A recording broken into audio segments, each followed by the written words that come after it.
Orar, ¿sí? Empezamos. Padre, gracias por este tiempo que nos das para volver a tener un tiempo de estudio, Señor, y seguir aprendiendo en cuanto a la historia y la forma en la que tu poder y tu soberanía se reflejan en la historia. Señor, tú has eh, hecho cosas grandes porque eres un Dios grande. Tú levantas reinos y, Señor, tú los quitas. Tú muestras, Señor, tu gloria en las profecías que, que muestran, Señor, que tú gobiernas. Nada de lo que pasa sucede por casualidad. Señor, tú gobiernas sobre cada detalle.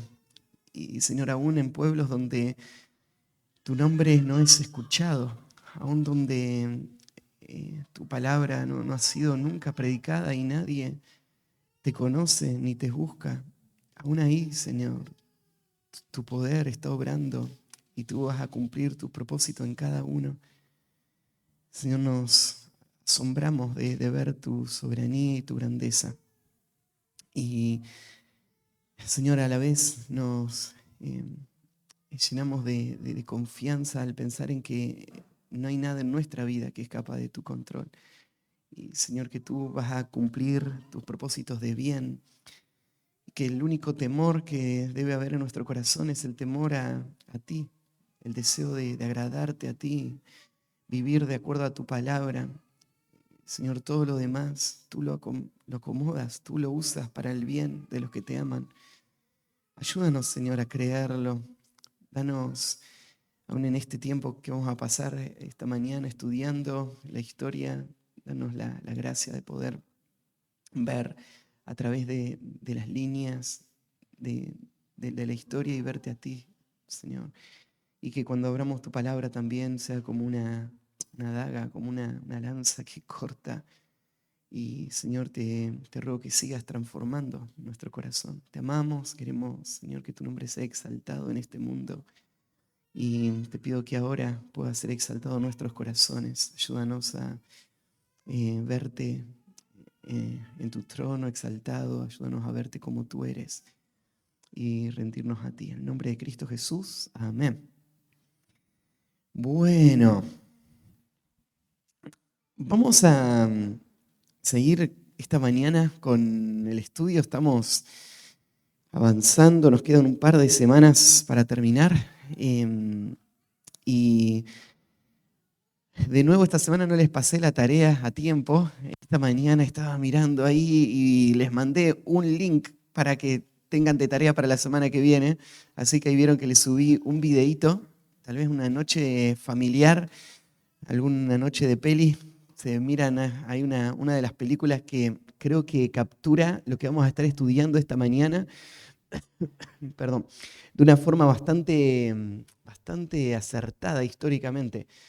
Me acuerdo la primera vez que vi la película, me llamó la atención todo el entrelazado histórico que va haciendo.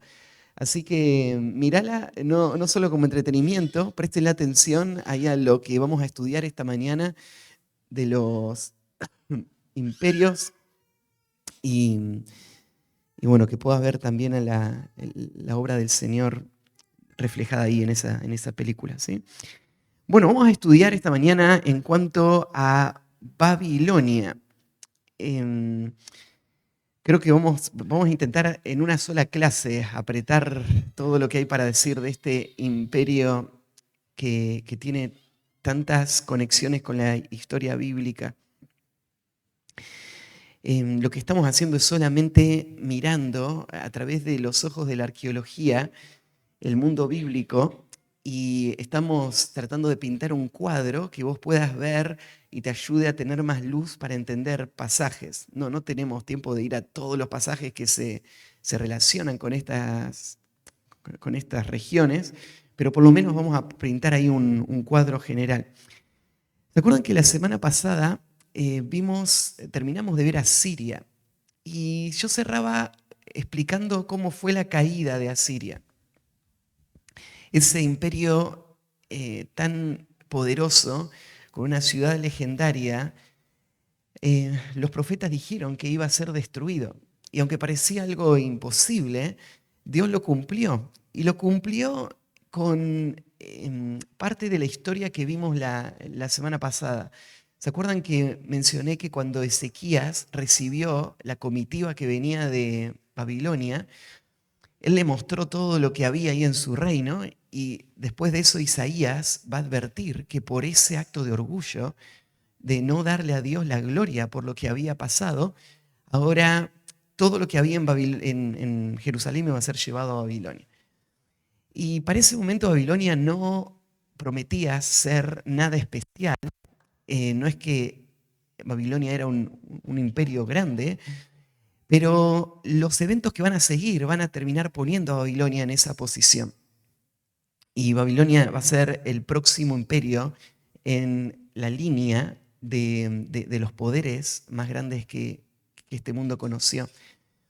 Y yo les hacía una reflexión la semana pasada, les decía, Dios está ocupándose de su pueblo. Él está pendiente y Él está obrando en su pueblo.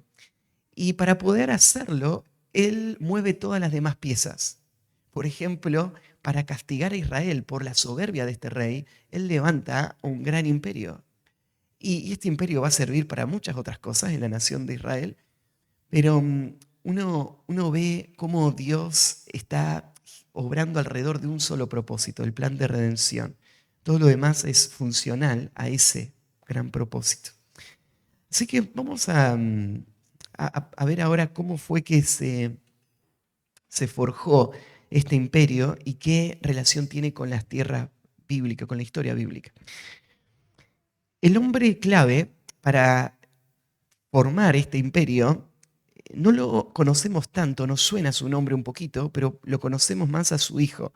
El hombre que fue clave para formar este imperio se llamó Nabopolassar.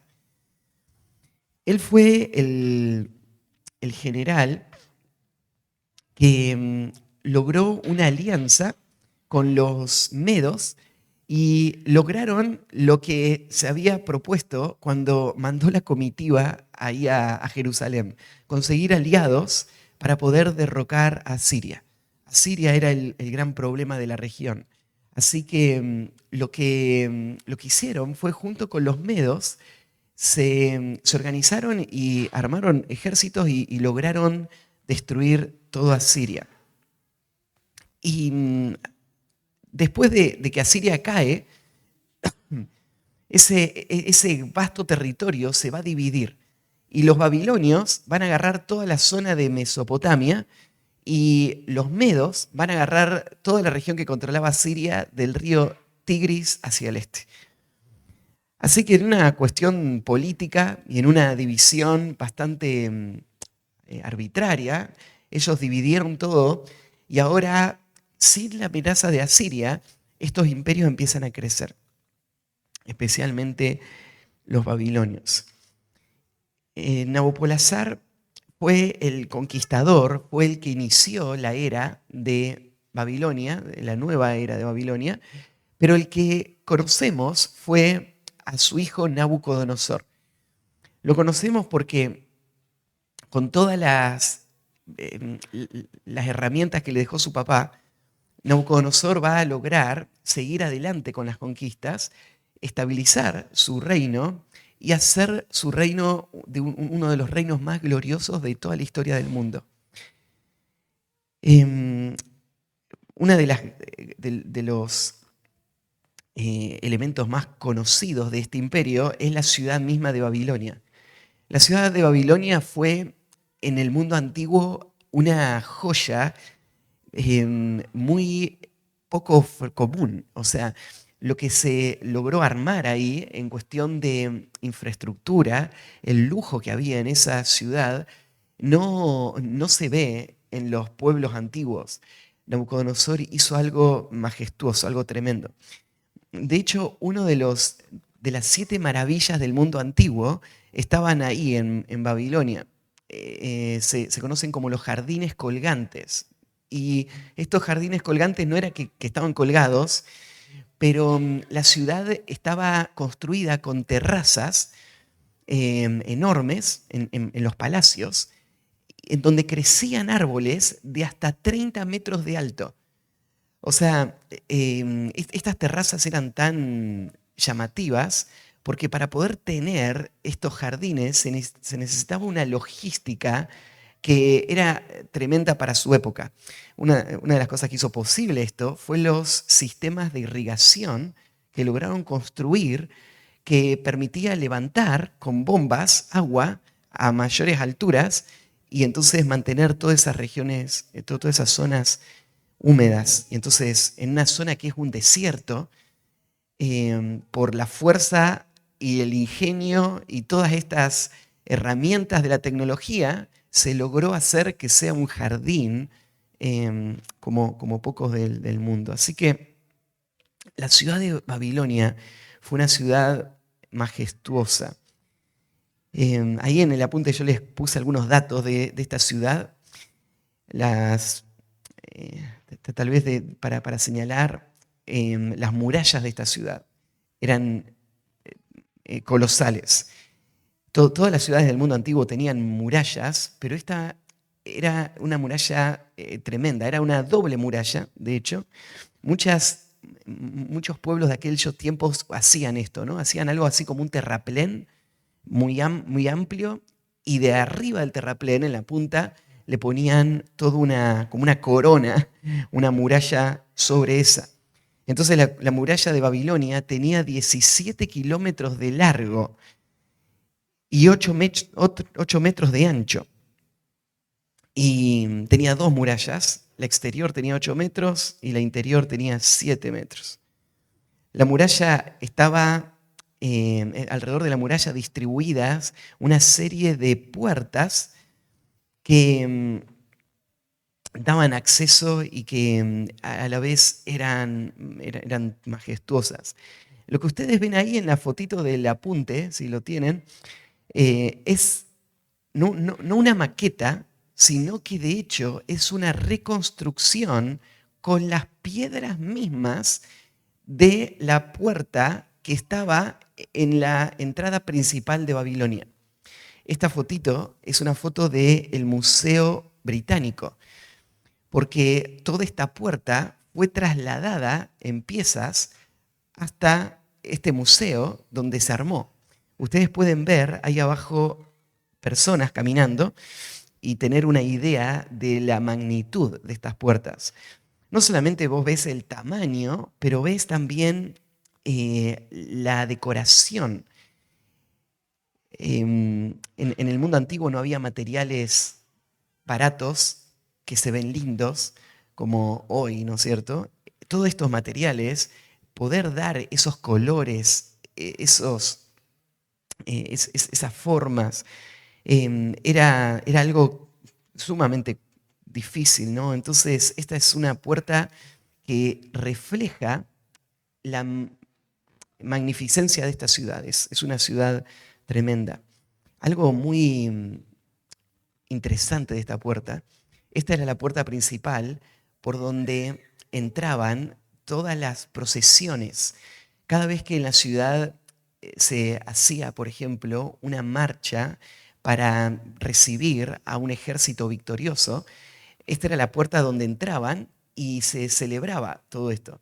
La ciudad tenía una entrada, si bien esta era la puerta, una vez que vos entrabas, el callejón que seguía después de esta puerta tenía en ciertos lugares hasta 22 metros de ancho. Entonces, en toda esa región, en ciudades donde eran calles muy angostas, esto era como la 9 de julio, ¿sí? de esa ciudad. Entonces ahí se llenaba de gente y hacían estas procesiones tan famosas. Esta puerta fue testigo no solo de eventos históricos, sino de eventos bíblicos. Ustedes saben, ahora vamos a mirar un poquito más, cuando Nabucodonosor va a conquistar Jerusalén y traer de Jerusalén cautivos, esta es la puerta por donde entraron. Entonces, estas mismas piedras que están ahí en ese museo, acomodadas en el lugar donde entraban dentro de este rompecabezas, estas mismas piedras fueron testigos, por ejemplo, de ver a Daniel cuando él entró como un muchachito jovencito a esta gran ciudad y toda la historia que conocemos. Esto es donde yo les digo, la arqueología te da esta sensación de cercanía, ¿no? Los eventos bíblicos parecen casi como mitos, pero si vos vas a estos museos, vos te parás al frente y vos ves esta misma piedra estaba acá. Daniel la vio a esta piedra cuando pasó caminando. Daniel no es un personaje de la fantasía o de la ficción, sino que estos son eventos históricos, ¿sí? Entonces, esta es son algunos de los ingredientes lindos de la arqueología. Dentro de esta ciudad también había algunos de los elementos clásicos de las ciudades de Mesopotamia. Entre ellos había un gran sigurat. Si ven, hay una maqueta en un momento ahí de la ciudad atrás y ustedes pueden ver ahí a la izquierda esa torre que parece una pirámide escalonada y en la cima tiene el templo. El dios patrón, podríamos decirlo, de esta ciudad era el dios Marduk. ¿Se acuerdan que Marduk es el dios que Hammurabi había dicho que era el dios principal y que le había puesto para gobernar, que le había dado las leyes? Entonces, para Babilonia, Marduk desde aquella época quedó como el rey, el dios principal. Así que ahí había un templo dedicado a él. Y estaba el palacio de Nabucodonosor. Nabucodonosor fue el que construyó todo esto.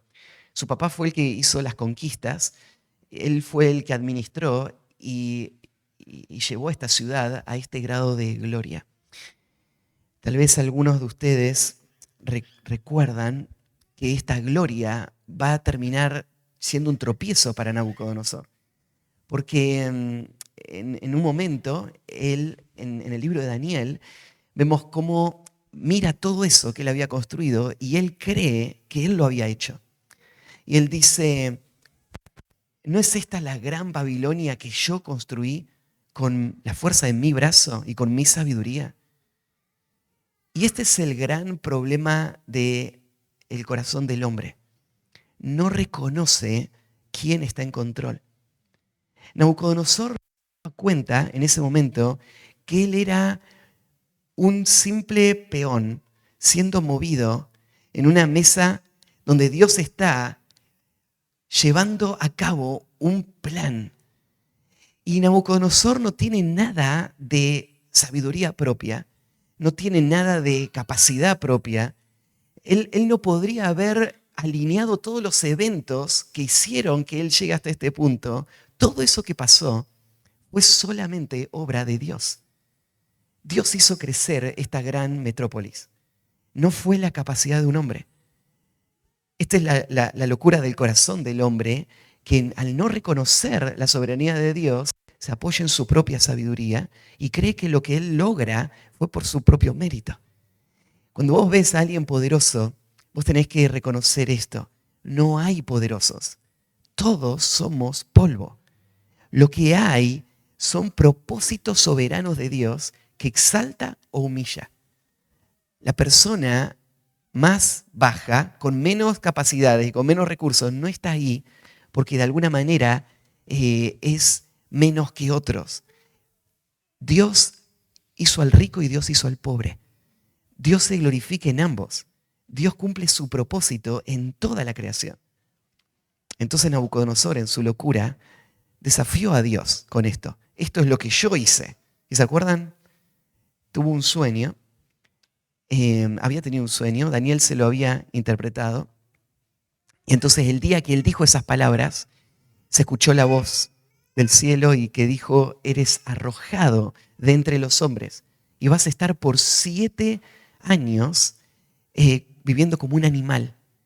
Y en el momento, instantáneamente, Nabucodonosor perdió su juicio y se volvió como un animal. Y no solo mentalmente se volvió como un animal, sino que su cuerpo empezó a crear pelo como si fuese a ser una bestia del campo. Y él andaba desnudo en el campo comiendo pasto. Por 7 años estuvo ahí. Y Daniel le había dicho, esto va a pasar hasta que vos reconozcas que el cielo gobierna sobre todas las cosas. cuando se cumplieron los 7 años, ¿qué fue lo que pasó? ¿Se acuerdan? Dios le devolvió la razón. Y estando en ese campo, con el pelo todo crecido, de repente Nabucodonosor vuelve a pensar racionalmente y se da cuenta de lo que había pasado. Y ahí se inclina y adora a Dios. Y reconoce el cielo gobierna. Dios pone a los reyes. Y si yo estoy en esa posición, es simplemente porque Dios quiere hacer algo, pero Él es el que lo hace. Él es el que se lleva todo el crédito. Yo solo fui su instrumento. Así que vuelve al palacio y no solamente le vuelve su razón, sino que de ser un animal del campo va a volver a estar en la posición poderosa y gloriosa en la que estuvo antes. Lo cual es un milagro tremendo, ¿no? De que Dios está mostrando, Él puede hacer a una bestia el rey de todo el mundo. Entonces, si alguna vez te crees estar en esa posición, al frente, ¿no es cierto? Y con influencia, no te olvides que Dios puede hacer de una bestia el rey o la influencia más grande que hay en el mundo entero. No tiene que ver con nuestra capacidad, no tiene que ver con nuestra sabiduría. Es simplemente que Dios gobierna y Él lo puede hacer. Y Él lo hace para su propia gloria. Entonces, cuando vos ves toda la ciudad de Babilonia, vos te das cuenta que si esto fue verdad para este gran rey, esto es verdad para todas las épocas. Bueno, la ciudad de Babilonia se fue desarrollando, pero ahora es donde Babilonia va a entrar a relacionarse con la historia bíblica. Vamos a hablar un poquito acerca de la destrucción de Judá. ¿Sí?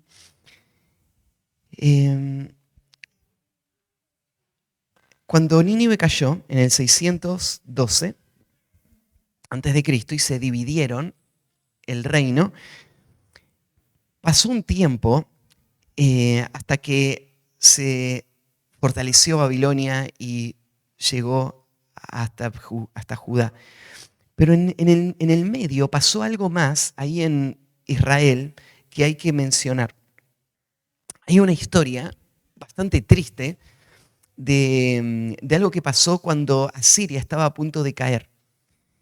El rey de Asiria mandó a pedir ayuda al faraón Necao.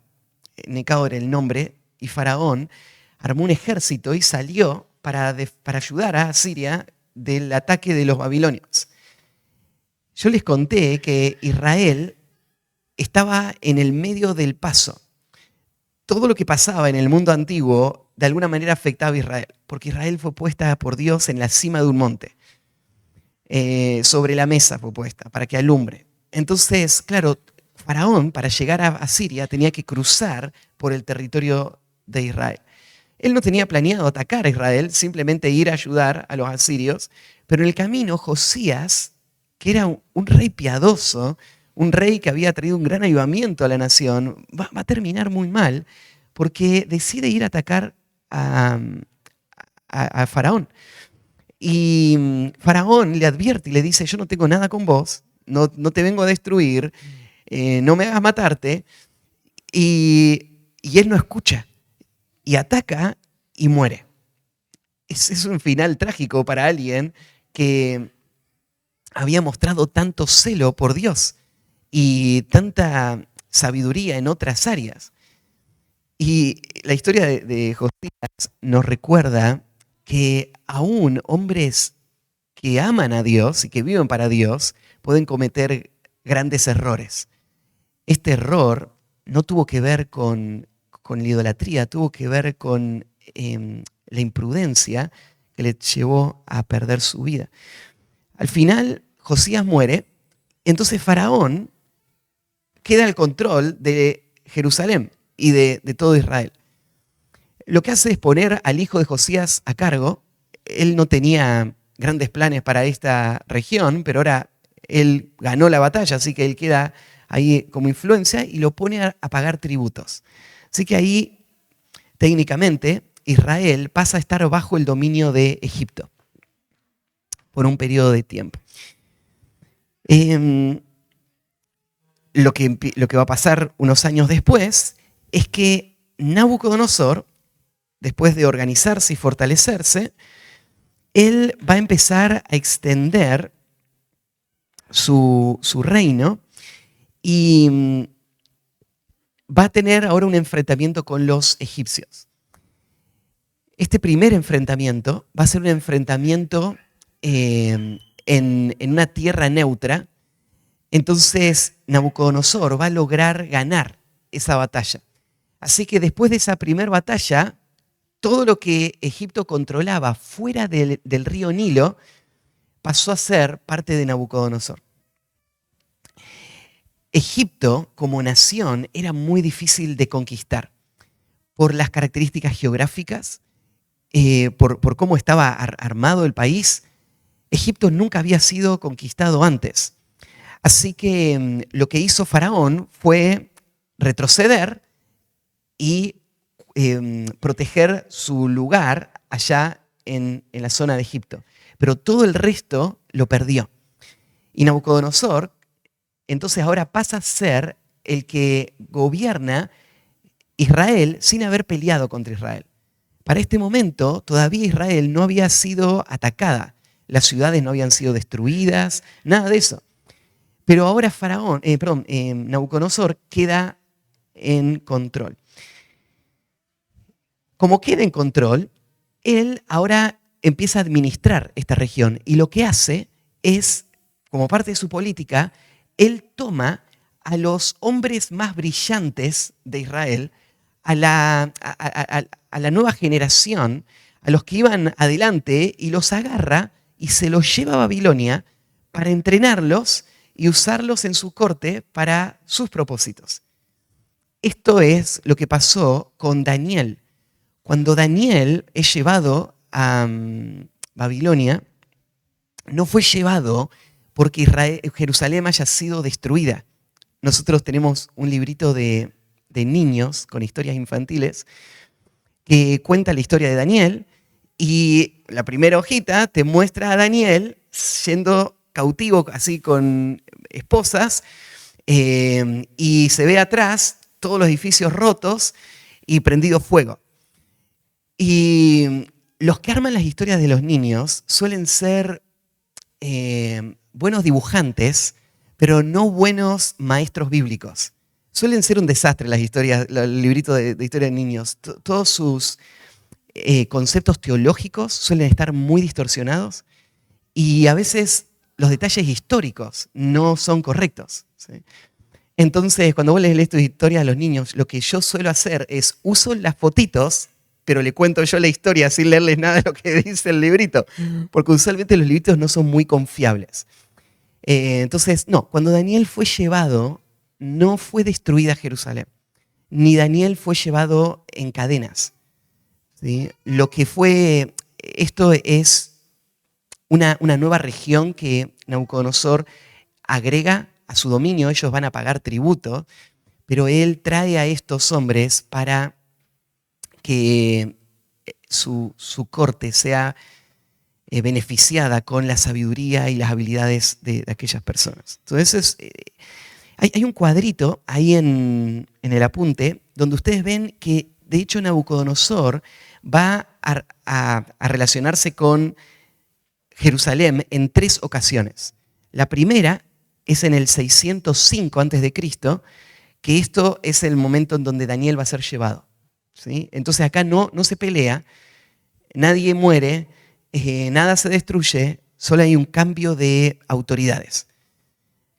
La segunda va a ser en el 597, y acá sí va a haber una batalla, y va a haber muertos, pero no va a haber una destrucción masiva. La destrucción va a venir recién en el 586 a.C. Así que lo que tenemos en la segunda caída de Jerusalén, digamos así, la primera caída de Jerusalén fue porque se traspasó de una autoridad a otra. La segunda caída es porque Nabucodonosor decidió ir y atacar a Faraón y tratar de ganar aquel territorio. Le fue muy mal, perdió la batalla y esa batalla fue devastadora para los dos lados. Para Faraón perdió muchísimos soldados, pero lo que pasó es que Nabucodonosor ya no tiene más fuerza política para poder controlar toda la región. Entonces, algunos de sus pueblos, de las regiones que él controlaba, se rebelaron sabiendo que Faraón no tenía ejército. Así que que Nabucodonosor no tenía ejército. Entonces, lo que pasó fue que Jerusalén va a aprovechar el debilitamiento de Babilonia para liberarse y no pagar más tributos. Y lo que va a hacer Nabucodonosor es reorganizarse, volver a armar su ejército y salir de nuevo y reconquistar todos los territorios y llegar hasta Faraón y tomar al final Egipto. En esa marcha, entonces, de Nabucodonosor viniendo a reconquistar, ahí es donde Jerusalén va a ser destruida. Hay algunas fechas que vos tenés que acordarte para tener un orden en tu mente de los eventos del mundo bíblico del Antiguo Testamento. Una fecha que mencionamos antes fue el 722 a.C., el año 722 a.C., ahí es cuando Samaria cayó y fue destruida por los asirios. La segunda fecha es la que te estoy mencionando ahora, es el 586 a.C. El 586 a.C. es el momento en que Jerusalén va a ser destruida. Jerusalén, ¿se acuerdan que también los profetas habían hablado de esta destrucción? Así como el reino del norte había sido rebelde a Dios, el reino del sur siguió el mismo camino.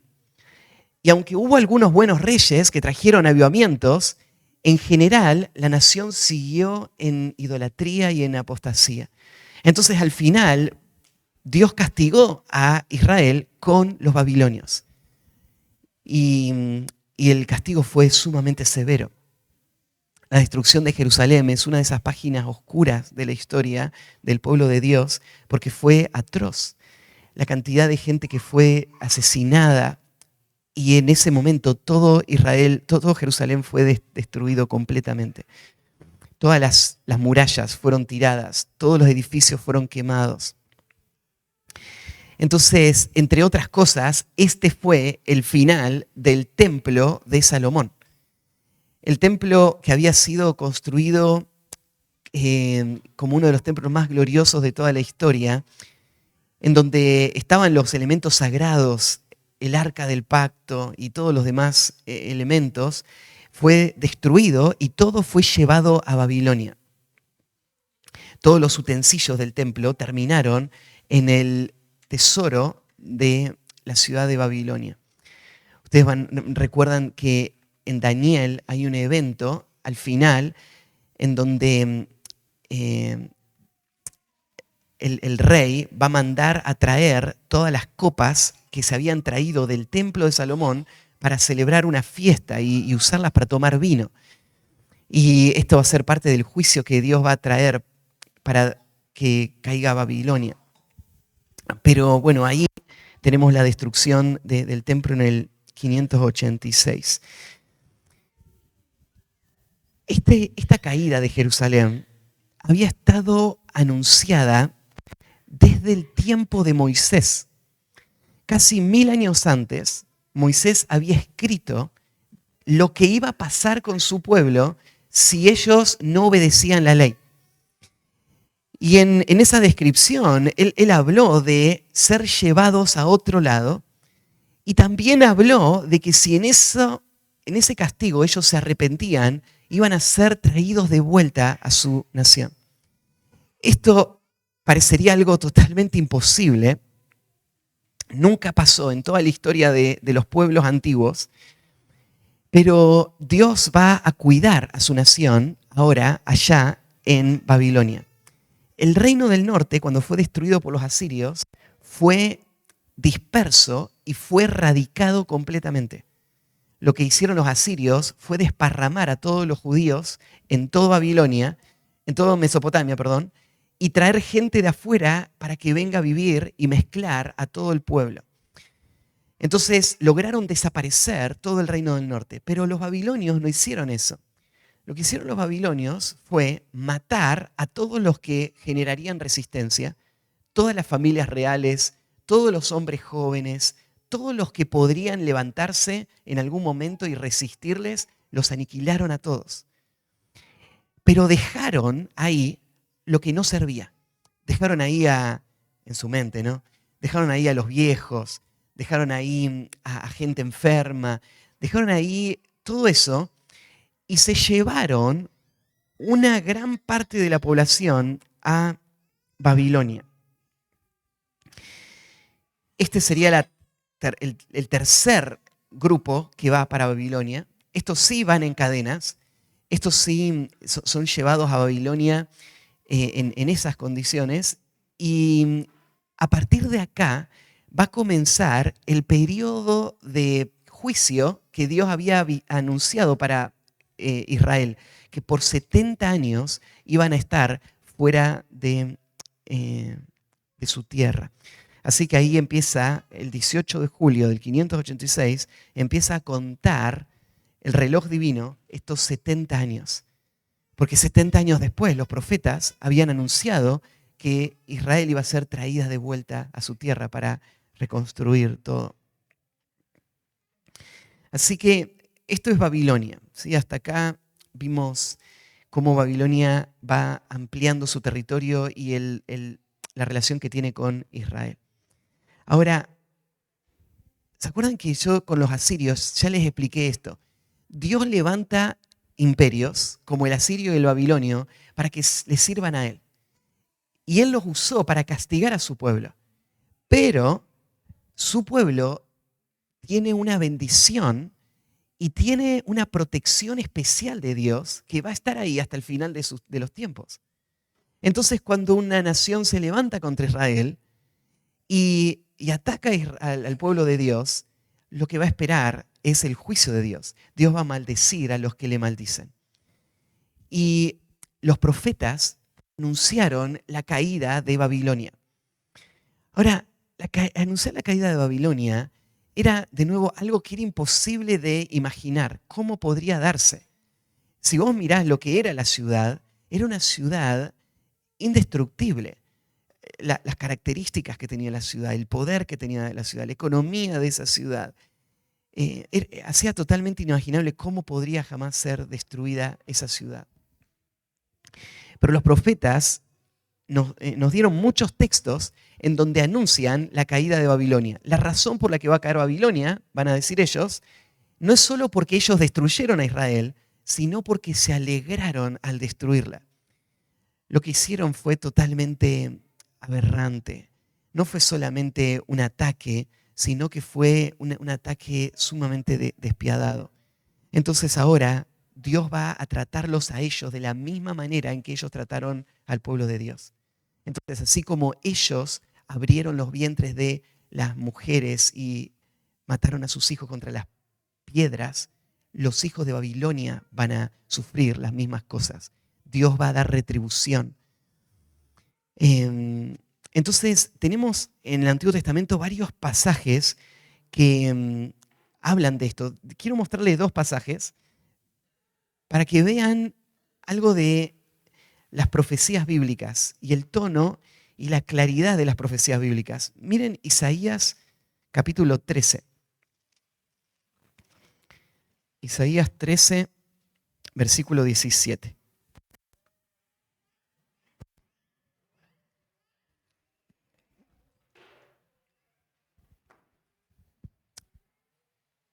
Podrían leer todo el capítulo, pero solo veamos estos últimos versículos. He aquí que yo despierto contra ellos a los medos, que no se ocuparán de la plata, ni codiciarán el oro.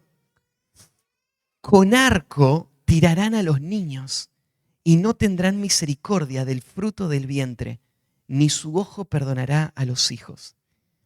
Y Babilonia, hermosura de reinos y ornamento de la grandeza de los caldeos, será como Sodoma y Gomorra, a la que trastornó Dios. ¿Cómo quedó Sodoma y Gomorra, no? Totalmente en cenizas. Nunca más será habitada, ni se morará en ella de generación en generación.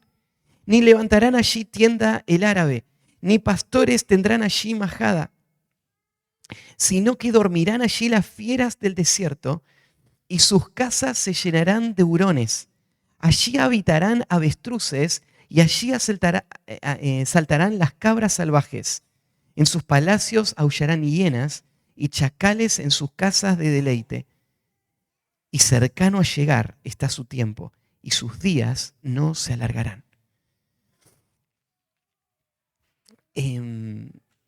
Uno más, miren el capítulo 45, versículo 1. Y ahora vemos los dos pasajes juntos. Así dice Jehová a su ungido, a Ciro, al cual tomé yo por su mano derecha para sujetar naciones delante de él y desatar lomos de reyes, para abrir delante de él puertas, y las puertas no se cerrarán. Yo iré delante de ti y enderezaré los lugares torcidos. Quebrantaré puertas de bronce y cerrojos de hierro haré pedazos. Y te daré los tesoros escondidos y los secretos muy guardados, para que sepas que yo soy Jehová, el Dios de Israel, que te pongo nombre. Tenés que entender algo de cómo son las profecías bíblicas. Las profecías bíblicas no son como el horóscopo, donde vos lees generalidades que se podrían aplicar casi a cualquier persona en cualquier situación. Las profecías bíblicas son únicas en todo el mundo. Nunca se hicieron profecías así, como las que estás leyendo acá. Alguien podría decir, estos escritos se formaron después de los eventos. El tema es que hay respaldo histórico para reconocer que el libro de Isaías es un libro auténtico, que fue escrito décadas antes de los eventos que se están señalando acá. En estos dos pasajes se habla de cómo va a caer Babilonia. Si vos ves las cosas que se dicen, mira, hay una listita ahí en tu apunte de detalles que se van a dar. Se va a decir en primer lugar que los enemigos van a ser las naciones del norte. O sea, se está diciendo quién va a destruir a los medos, a los babilonios. Después se dice que los medos van a destruir la ciudad de Babilonia. Se menciona que Ciro va a ser el que va a liderar al ejército. Se habla de la caída de Babilonia después que se cumplan 70 años de la cautividad de Judá. O sea, se da la fecha. Babilonia va a terminar siendo como la ciudad de Sodoma y Gomorra. Sus fundamentos y sus paredes van a caer y no va a ser habitada nunca más. Entre otras cosas, se dan todos estos detalles. Entonces, la profecía bíblica contra Babilonia es uno de los testimonios de la inspiración bíblica. Porque ¿quién podría haber sabido todos estos detalles con tanta precisión? Uno puede decir algo como Nostradamus predijo las Torres Gemelas. Pero para que eso sea verídico, para que vos puedas decir esto pasó, Nostradamus predijo las Torres Gemelas, lo que necesitas no son figuras que sean como generales que se podrían interpretar de cualquier manera. Lo que tendrías que tener sería que Nostradamus haya escrito la fecha en la que iba a pasar, que escriba el país de origen de los hombres que iban a tirar los aviones contra esas, que nos dé el nombre. Si hubiese aparecido en el escrito de Nostradamus el nombre Bin Laden, por ejemplo, eso hubiese sido asombroso. Pero ¿por qué no está el nombre Bin Laden en el libro de Nostradamus? Porque Nostradamus no sabe el futuro. Nadie sabe el futuro. El único que sabe el futuro es Dios. Satanás no sabe el futuro, más allá de lo que Dios dijo del futuro. Pero Satanás no sabe el futuro. Las brujas no saben el futuro.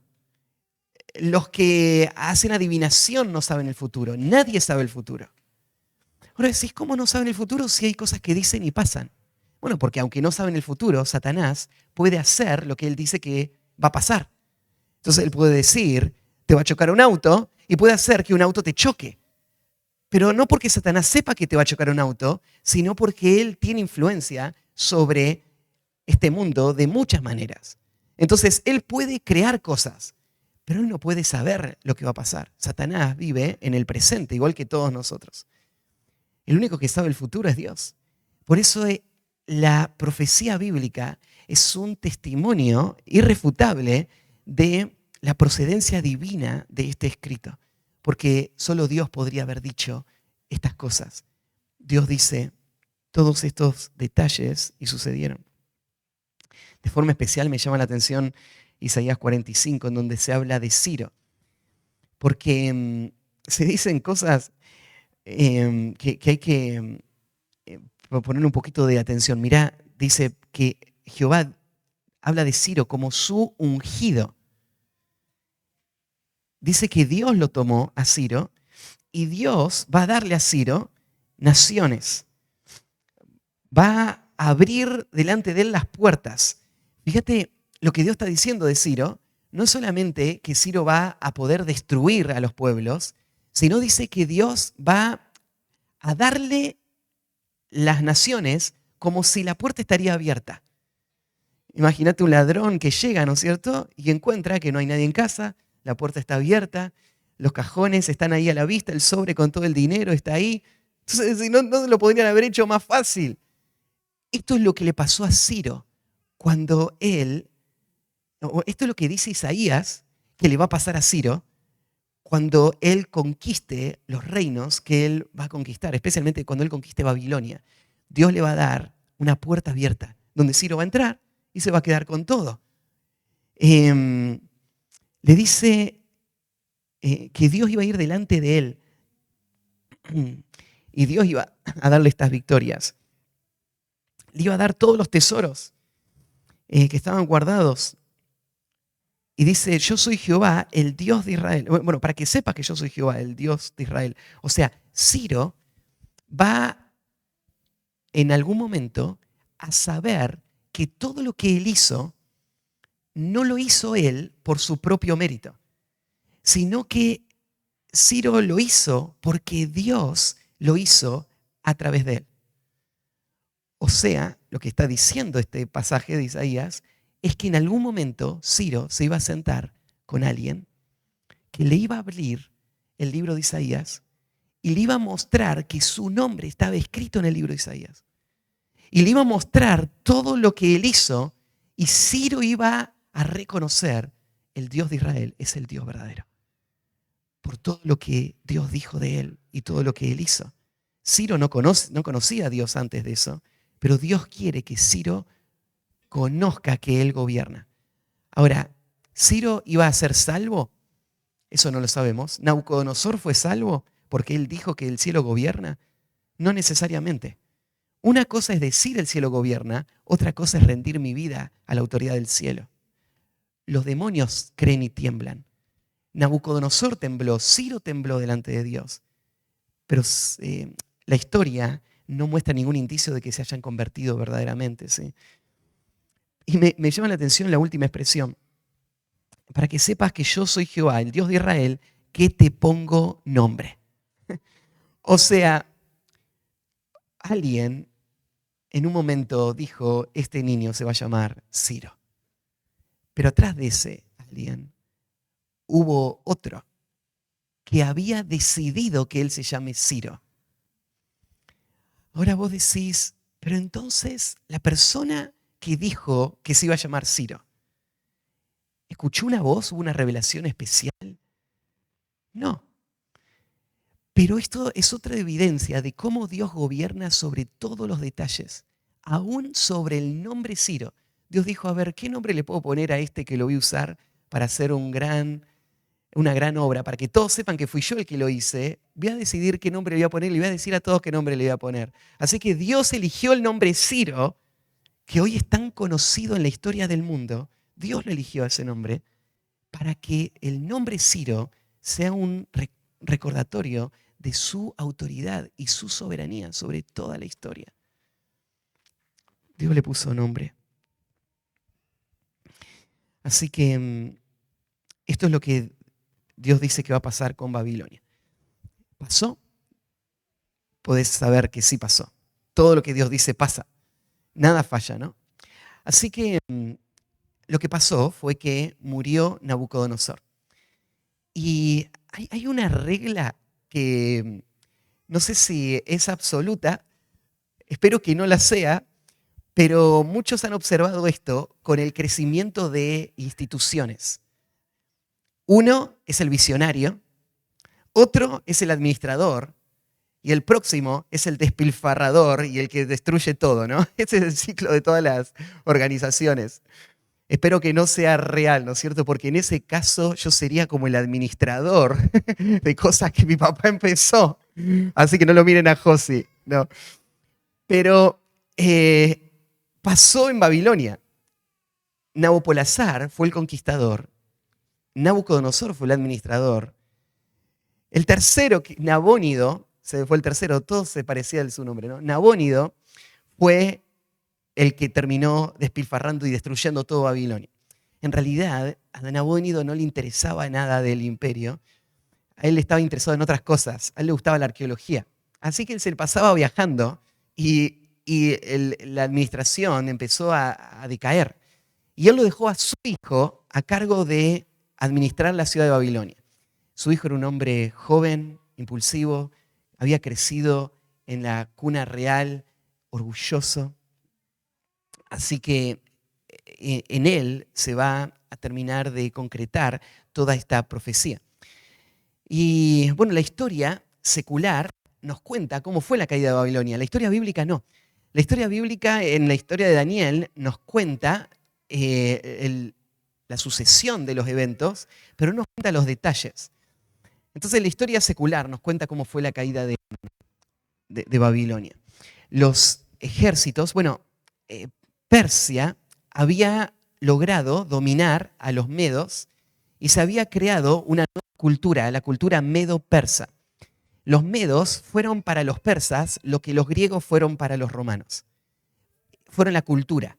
Los persas fueron los arquitectos del imperio.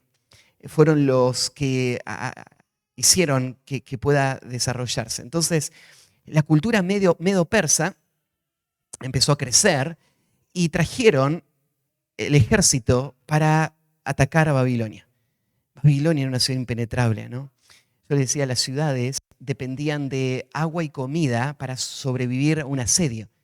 Pero claro, la gente dentro de la ciudad tenía que sobrevivir y la gente fuera de la ciudad también tenía que sobrevivir. Entonces se trataba de quién aguantaba más. Entonces la gente de afuera de la ciudad, ¿cuánto están dispuestos a esperar ahí afuera para que nos rindamos? Hay conquistas de ciudades que tomaron hasta 12 años. Hay que tener paciencia, ¿no? Para esperar 12 años que la gente que está adentro se rinda. Pero ¿cuánto hubiese tardado Babilonia en rendirse? Era imposible. Tenía un río entero, el río Éufrates, que pasaba por el medio de la ciudad. Tenía sus arcas llenas, tesoros. La ciudad no tenía ninguna necesidad. Podía ser autosuficiente por décadas. Así que cuando llegaron los ejércitos, rodearon toda la ciudad y el rey Belsasar, el hijo de Nabónido, en una muestra de soberbia y de desafío, él dice, vamos a hacer una fiesta. O sea, ¿qué hacen esos allá afuera? Esta ciudad es indestructible. Así que empiezan a comer y a tomar y hacen una fiesta para toda la ciudad y de repente, en medio de toda esa locura, llaman y hacen traer todos los utensilios que se habían traído del templo y ahí es donde aparece la escritura en la pared que decía, pesado ha sido en balanza y ha sido hallado falto. Por eso te ha sido quitado el reino, ¿no? Mene, mene, tekel, uparsin, eran las palabras. Que las interpretó Daniel y dijo, esta noche va a caer. ¿cómo va a caer esta ciudad en una noche? Las ciudades no caen en una noche. Es imposible. Lo que pasó fue lo siguiente. Los persas eran expertos en canalización de agua, pero expertos, ¿no es cierto?, con renombre internacional. Ellos tenían técnicas con las que podían canalizar agua aún de manera subterránea y tenían sus sistemas de cálculo y sus instrumentos de medición que podían hacer que agua, ¿no es cierto?, saliera en una vertiente kilómetros más adelante y tenían, ¿no es cierto?, sistemas impresionantes para irrigar. Era la forma en la que había sobrevivido y había crecido ese reino que estaba en una zona muy árida y desértica. Y las napas de agua era la fuente donde salía y podían mantener la vida.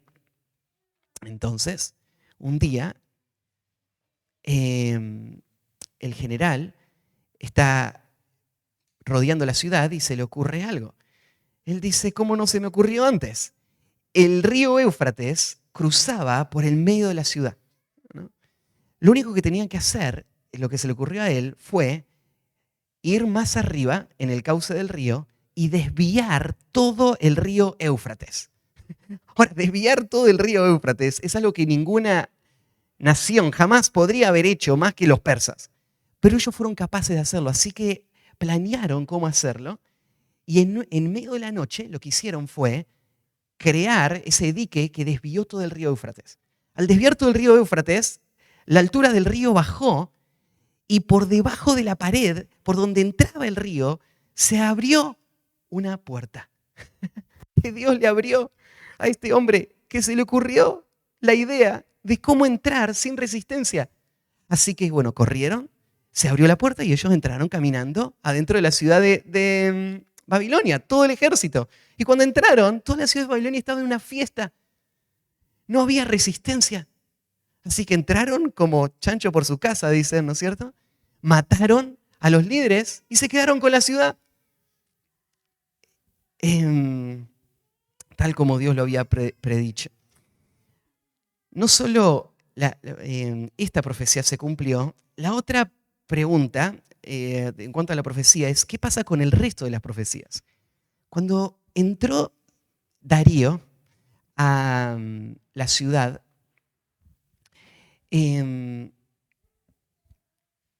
la ciudad no peleó contra él, más bien se rindió. Por lo que dicen los historiadores, se rindió feliz. En un sentido, la ciudad de Babilonia, en general, prefería que la gobierne Persia que la gobierne Belsasar. Era tan caótica la situación que lo vieron a Ciro cuando llegó como un salvador. Por fin llegaste a conquistarnos, era la actitud de los babilonios en ese sentido. Entonces la ciudad no fue destruida, no fue atacada, sino que fue incorporada dentro de todo el territorio y pasó a ser una ciudad importante. Entonces alguien puede decir, bueno, no se cumplió la profecía. Dios no destruyó esta ciudad. Bueno, tenés que esperar. Porque Dios no dio en ninguna de estas profecías el momento en que la ciudad iba a ser destruida. Dio el momento en el que la ciudad iba a ser tomada, dijo quién la iba a tomar a la ciudad y dijo que sin duda la ciudad iba a ser destruida. Pero entre que la ciudad fue tomada y la ciudad fue destruida, pasaron casi 1000 años, ¿sí? Entre que la ciudad fue tomada y la ciudad fue destruida totalmente. Un poco menos. La ciudad fue cayendo en decadencia y después, en la invasión de los mongoles que menciona ahí, fue al final destruida y arrasada por completo. Bueno, la ciudad sí se convirtió en todo lo que dice este pasaje y por siglos la ciudad quedó en total ruina, hasta prácticamente desaparecer. El lugar geográfico siempre se supo, pero no hubo más nadie que habitar esa ciudad por siglos. Hasta el siglo XX, en donde se levantó un nuevo rey de Babilonia, o al menos así él se creía. Él creía que era el nuevo rey de Babilonia, como Nabucodonosor. Y claro, vos decís, ¿qué pasa? Nunca escuché de un rey de Babilonia. Claro, vos lo escuchaste como un dictador perverso, ¿no? Que se llamó Yasser Arafat. ¿Sí? Pero él se creía ser el nuevo rey de Babilonia. Y él quería restaurar Irak, que es Babilonia, donde estaba la ciudad de Babilonia, para que vuelva a ser la capital del mundo. El imperio que domine toda la tierra. Y ahora él tenía petróleo, ¿no? Así que tenía dinero y él podía financiar y tener sus terroristas en todo el mundo y lograr de nuevo hacer crecer su imperio. Una de las cosas que se le ocurrió a este hombre fue reconstruir Babilonia. Voy a mandar a reconstruir. Así que empezó un proyecto tremendo, masivo de reconstrucción. Y vos podés ir hoy y ver lo que se logró avanzar en todas esas reconstrucciones, porque su idea era volver a ser Babilonia la capital. Bueno, ustedes recuerdan cómo terminó su vida. Babilonia nunca volvió a ser habitada. Esta profecía de que esta ciudad nunca más va a ser habitada, ni siquiera gente de paso, cuando venían gente con carpas, ni siquiera van a poner su carpa ahí. Lo que dicen, ¿no es cierto? Los pastores no van a dormir ahí, los viajeros no van a dormir ahí. Va a estar totalmente devastada para siempre. Eso es lo que la Biblia anticipa. Y es cierto, hasta hoy. ¿Cómo lo podría haber sabido Isaías? Que en el año 2000 todavía este pueblito nunca se haya podido reconstruir, aunque se intentó. Es imposible. ¿Sí? La Escritura nos muestra el gobierno que Dios tiene sobre todas las cosas. Y si Dios dice no va a pasar, no va a pasar. Y lo que Dios quiere que pase, Él lo hace. ¿Sí? Él no tiene ningún problema. Bueno, ahí terminó Babilonia. Nos faltó un poquito para terminar de los persas, pero vamos a tener que dejarlo para la próxima. Vamos a parar ahí. No sé si hay alguna pregunta o algún comentario que quieran hacer. Lo que hablamos hoy.